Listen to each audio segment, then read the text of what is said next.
Bonjour, dans la vidéo précédente, on a vu comment calculer l'inverse d'une matrice en utilisant la méthode du transposé ou le transposé de la matrice cofacteur ou le transposé de la comatrice de la matrice, transposé de la comatrice. Dans cette vidéo, on va voir la deuxième méthode qui est la méthode de pivot de Gauss.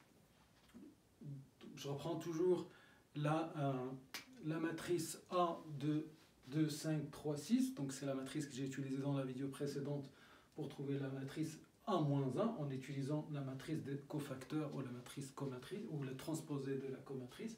Maintenant je reprends la même et on va essayer de trouver ou de calculer la matrice inverse A-1. La matrice A-1 en utilisant la méthode de pivot de Gauss. Donc, je refais la même chose. Donc, dans la vidéo précédente, on avait bien vérifié, on avait bien que cette matrice possède bien une matrice inverse. On avait calculé le déterminant. Donc là, je répète, donc la condition. Il faut calculer d'abord le déterminant de A, quelle que soit la méthode. Et 2 fois 6, 12, moins 3 fois 5, 15, ça fait moins 3. Elle est différente de 0, donc il existe une matrice inverse A-1 de la matrice A. Donc si le déterminant est nul, c'est qu'il n'y a pas de matrice inverse. Le principe de pivot de Gauss, c'est un algorithme, une succession d'algorithmes où chaque étape, ou à chaque fois, on déplace des lignes, ou on multiplie une ligne par un multiplicateur, par un coefficient non nul, où on fait la somme ou la soustraction de deux lignes jusqu'à ce qu'on trouve la matrice, jusqu'à ce qu'on trouve la matrice inverse. L'enchaînement des étapes est le suivant. On pose la matrice à gauche quand on cherche à trouver la matrice inverse. Et à côté, on pose la matrice identité. La matrice identité, donc c'est 1, 0, 0, 1. On les regroupe. Et chaque fois, soit je déplace, soit je multiplie, soit je divise, soit je fais la soustraction de deux. Quand je multiplie, je divise bien sûr par un coefficient, pas par une ligne. Ou je fais la somme ou la soustraction des lignes jusqu'à ce que j'arrive ici. Donc quand je fais des opérations, jusqu'à ce que j'arrive ici à une matrice identité. 1, 1, 0, 0. Voilà. Et la matrice que j'ai ici, ça va être 1, 1, 2, 1, 1, 2, pardon, ici 1, 1, 1, et A, 2, 1, A, 2, 2. Et ça va être la matrice inverse.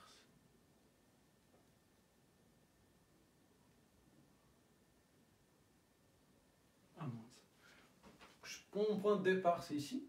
Je fais des opérations de telle sorte à avoir 0 à la place de 5, 0 à la place du 3, et avoir 1 à la place du 6 et 1 à la place du 2. Et les opérations que je fais sur chaque ligne, je le fais aussi sur la matrice identité. Les opérations que j'applique sur la matrice A, je les applique sur la matrice identité. Donc forcément, ils vont varier en même temps. Et quand j'arrive ici à la matrice identité, la matrice qui est en face, c'est la matrice inverse. Voilà le raisonnement. Donc on va commencer.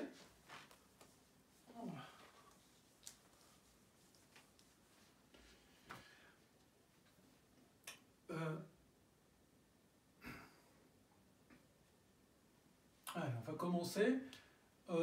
Je choisis, ça s'appelle méthode des pivots. Donc ça veut dire chaque fois, prenez un pivot. Si vous regardez l'algorithme de Gauss, donc chaque fois on prend le plus grand pivot de chaque colonne et ainsi de suite. Donc là, on peut prendre n'importe quel pivot, ce n'est pas un problème. Donc je prends le pivot numéro 2. Donc c'est-à-dire je vais choisir comme pivot 2. Je vais diviser la première ligne par 2. Donc ça c'est le pivot 2. Je divise la ligne par le pivot que j'ai choisi. Donc ça fera... C'est-à-dire ici la première ligne, je vais diviser par 2. Donc ça fera 2 sur 2, ça fait 1.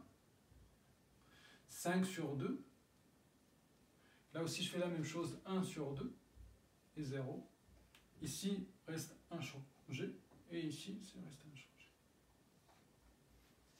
Voilà la première étape que j'ai fait. Moi, il faut que j'ai 0, 0, 1, 1.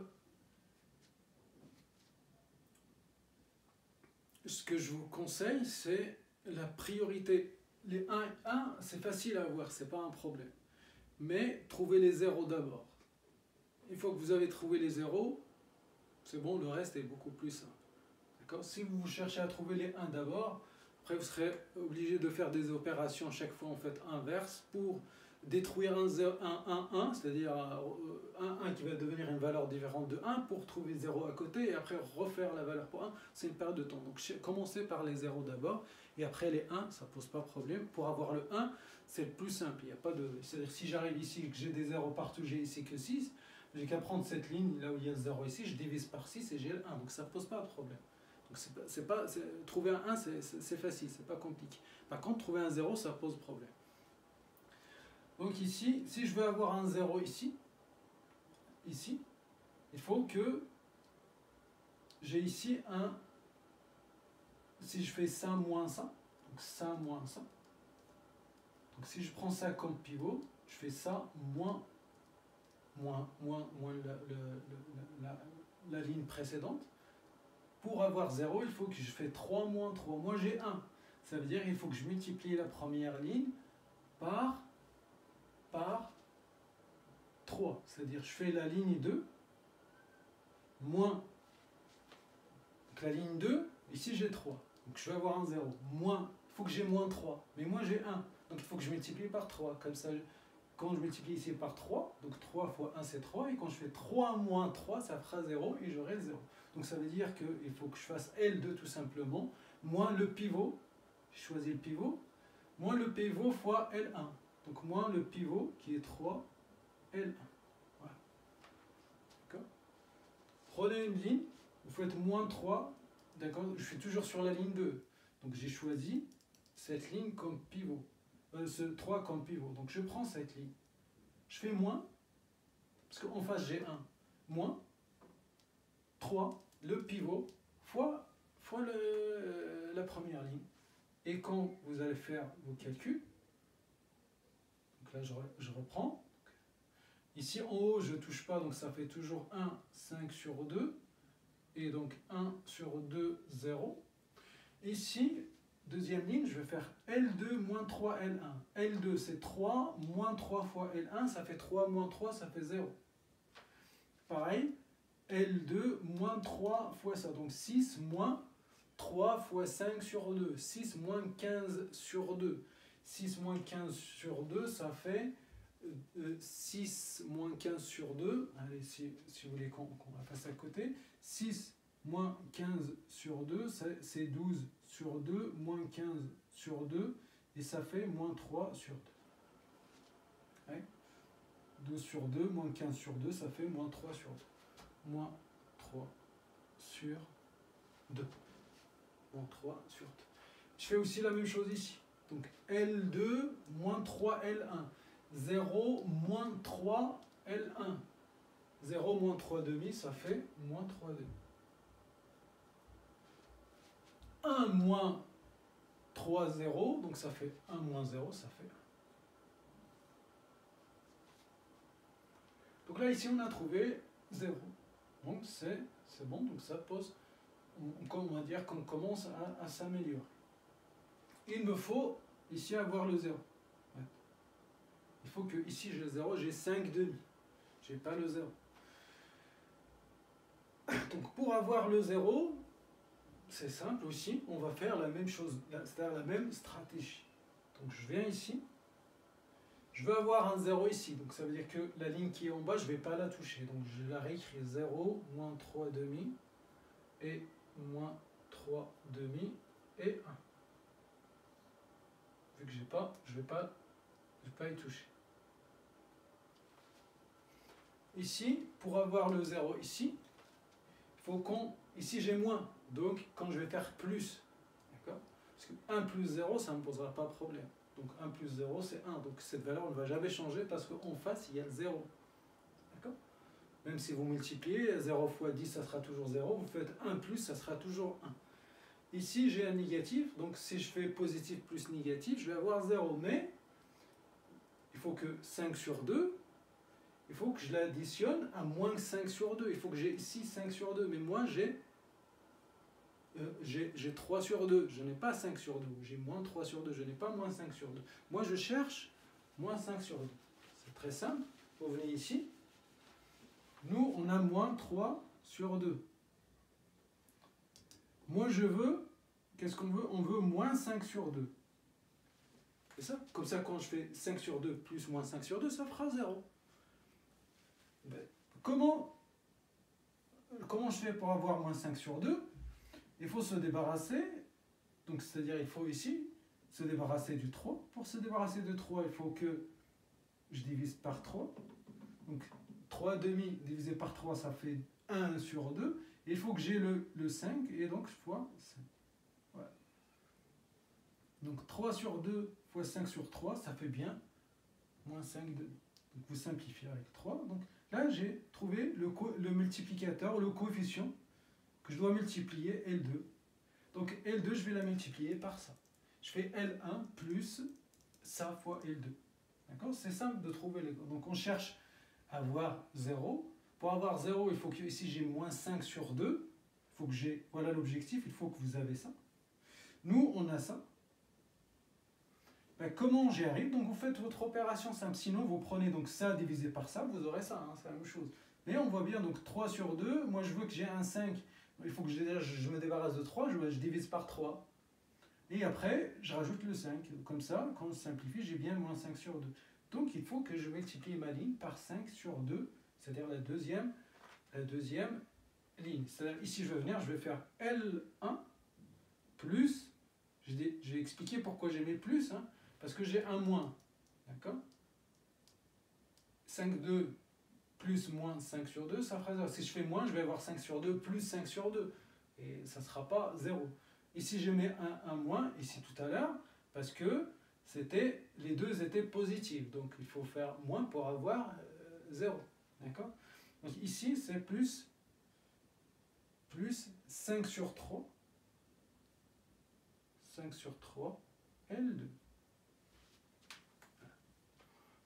Et je vais appliquer donc L1, donc ici, je parle d'ici, L1, donc il me dit prends L1, je prends L1, 1, je rajoute 5 sur 3 fois L2, 5 sur 3 fois 0, 5 sur 3 fois 0, donc ça fait 1, c'est pour ça que je dis vous avez 0, il reste, donc, quelle que soit l'opération, vous trouverez toujours 1. Je viens de ce côté maintenant, L1, c'est 5 sur 2, plus 5 sur 3, là, on peut vérifier que nos calculs sont justes. Donc, si vous trouvez que c'est compliqué, vous prenez un à côté, vous le mettez. Donc, 5 sur 2 plus 5 sur 2. Donc, c'est L1 plus 5 sur 3 fois L2. L2, maintenant, c'est moins 3 demi. Moins 3 demi. Donc, 5 sur 3 fois moins 3 demi. Donc ça fait 5 sur 2 ici. Ici le moins qui sort, donc plus et moins ça fait moins. Le 3 et le 3 qui vont se simplifier et il reste 5 demi. Et donc 5 demi moins 5 demi c'est égal à 0. Est égal à 0. Je continue, je fais la même chose ici. L1 plus 5 sur 3, L2. L1 c'est 1 demi plus 5 sur 3. Allez, je le fais ici à côté, sinon. Donc on a dit L1. L1 c'est 1 demi plus 5 sur 3 plus 5 sur 3, L2, 5 sur 3 fois moins 3 sur 2. Donc ça fait 1 sur 2 moins, on simplifie avec le 3, 5 sur 2 et ça fait moins 4 sur 2 et ça fait moins 2. Et donc ça fera moins 2 ici. Je prends ici la même chose, donc c'est L1, donc c'est 0, donc là, donc ça c'est fait, 0, L1 c'est 0, plus 5 sur 3 fois L2, et L2 c'est 1 fois 1, donc ça fait 5 sur 3, et donc je mets ici 5 sur 3. Voilà. il nous reste maintenant, donc on a trouvé le 1, on a trouvé le 0, on a trouvé le 0. Ce que je vous ai dit, donc là ici ça ne pose pas de problème, c'est juste une opération, on a fini. Donc là il nous reste juste une opération. Il faut avoir 1. Pour avoir 1, il n'y a pas plus facile hein, de transformer ça en 1. Donc on multiplie par moins et l'inverse, et on a 1. C'est-à-dire on multiplie par moins 2 tiers, et on aura 1. Moins 2 tiers, donc 1 sur 2. Si vous avez 1 sur 2 par exemple, il faut multiplier par 2 pour avoir le 1. Si vous avez 2, il faut le diviser par 2. Là aussi, c'est la même chose. Donc, hein, vous multipliez par l'inverse, vous divisez par lui-même, hein, par le même chiffre, vous divisez par lui-même, vous aurez 1. Donc, on va faire la même chose. Donc, je fais ça de ce côté. Donc, je prends maintenant, on a dit 1, 0, et je copie les deux côtés, donc moins 2. Donc la première ligne, je ne vais pas y toucher parce que c'est fini. 1, 0, donc il n'y a aucune opération à faire. Par contre, la deuxième ligne, on a dit il y a encore des opérations à faire pour la deuxième ligne, parce qu'il faut avoir ici 1. Pour avoir 1, il faut tout simplement diviser par le chiffre lui-même. C'est-à-dire il faut prendre moins 3,5 divisé par moins 3,5. Comme ça, on aura le 1. Moins 3,5 divisé par moins 3,5, c'est-à-dire on multiplie par l'inverse. C'est-à-dire je prends la dernière ligne et je la multiplie par 2 tiers. Donc c'est ça, divisé par moins 3,5, c'est multiplié par l'inverse. C'est la même chose.